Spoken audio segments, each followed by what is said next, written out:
Let me say this loud and clear. Your diet shouldn't mess with your hormones, especially if you're a woman over 35. Because here's the truth: what worked in your 20s probably doesn't work anymore. Crash diets, cutting carbs, and skipping meals only leave you tired, frustrated, and stuck.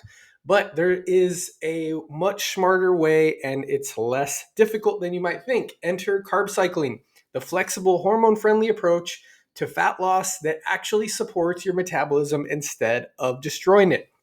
Today, I'm breaking down exactly why carb cycling works better for women over 35 and how you can use it to balance hormones, protect your thyroid, and finally feel like yourself again. First, I want to break down exactly what carb cycling is. It means rotating between low carb, medium carb, and high carb days throughout the week. Some just do low and high, but with my carb cycling approach, I added in a medium carb just to make sure that you're getting lots of awesome nutrients. So, for example, you might do 2 low carb days followed by 1 high carb day, depending on your goals. On low carb days, you burn fat, you keep your insulin low, you use those insulin stored reserves, and you train your body to use that stored energy more importantly.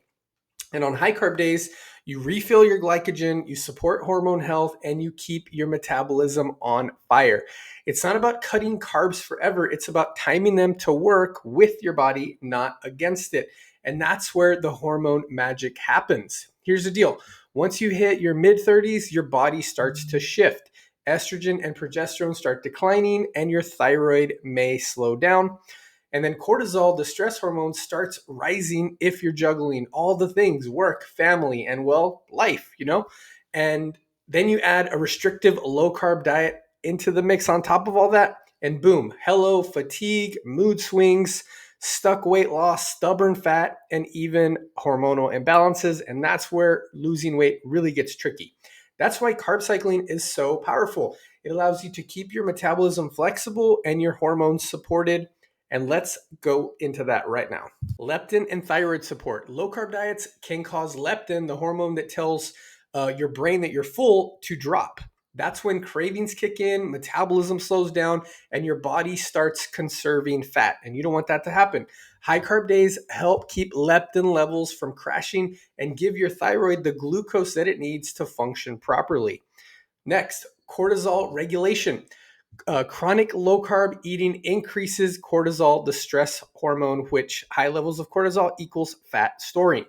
High cortisol can lead to especially belly fat storage and insomnia, especially in women. And if your sleep is deprived, you're not recovering, that leads to more stubborn fat and more fat storage. Strategic carbs lower cortisol at night, helping with sleep, stress, and recovery. Next, better mood and mental clarity. Carbs help produce serotonin, which is the feel good neurotransmitter. By rotating that carb intake, you get the mental lift that you need without feeling foggy or flat like many do on strict keto or low carb. And then finally, muscle preservation. Hopefully, that word muscle doesn't scare you. Muscle, I refer to it as metabolically active tissue. Women lose muscle mass as they age, and muscle equals metabolism. High carb days help replenish glycogen and improve performance in your workouts, helping preserve lean muscle while losing fat.